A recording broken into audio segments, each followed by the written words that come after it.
B cricket নিউজে সকলকে স্বাগত জানাই।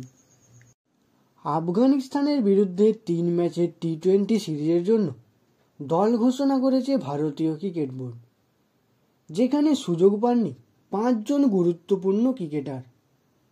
তাদের টি-20 ভবিষ্যৎ নিয়ে উঠে গিয়েছে প্রশ্ন। তাদের কি বিশ্রাম দেওয়া হয়েছে, নাকি টি-20 বিশ্বকাপের জন্য তাদেরকে ভাবা হচ্ছে না?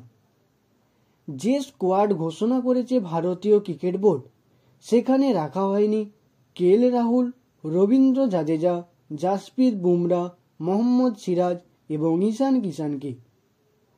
ভারতের হয়ে শেষবার 2022 সালের টি-20 বিশ্বকাপে সেমিফাইনাল খেলেছিলেন কেএল রাহুল।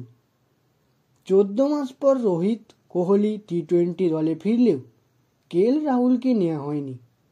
তাহলে কি রাহুলের কথা ভাবছেন না নির্বাচকরা? উঠেছে প্রশ্ন।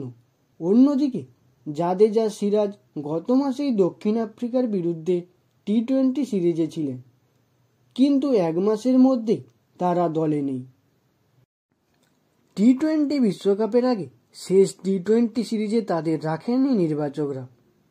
তবে কি টি-20তে জাদেজার বদলে অক্ষর প্যাটেলের কথা ভাবছে? অন্যদিকে সিরাজের বদলে আবেশ খান বা মুকেশ কুমারে ভরসা রাখতে চাইছেন? গত বছর আগস্ট মাসে আয়ারল্যান্ড সফরে তাকে অধিনায়ক করা হয়েছিল, কিন্তু তারপর থেকে আর ছোট ফরম্যাটে দেখা যায়নি তাকে। তবে কি শামির মতোই বুমরাকেও বড় ফরম্যাটের জন্য ভাবা হচ্ছে? উইকেট কিপার ব্যাটার ঈশান কিষানেরও জায়গা হয়নি টি-20 স্কোয়াডে। বিশ্বকাপের আর মাত্র 6 মাস। বিশ্বকাপের আগে ভারতীয় দলে এটাই শেষ টি-20 সিরিজ। এরপর থাকছে শুধুমাত্র আইপিএল, টি-20 বিশ্বকাপে প্লেয়ার নির্বাচনের জন্য।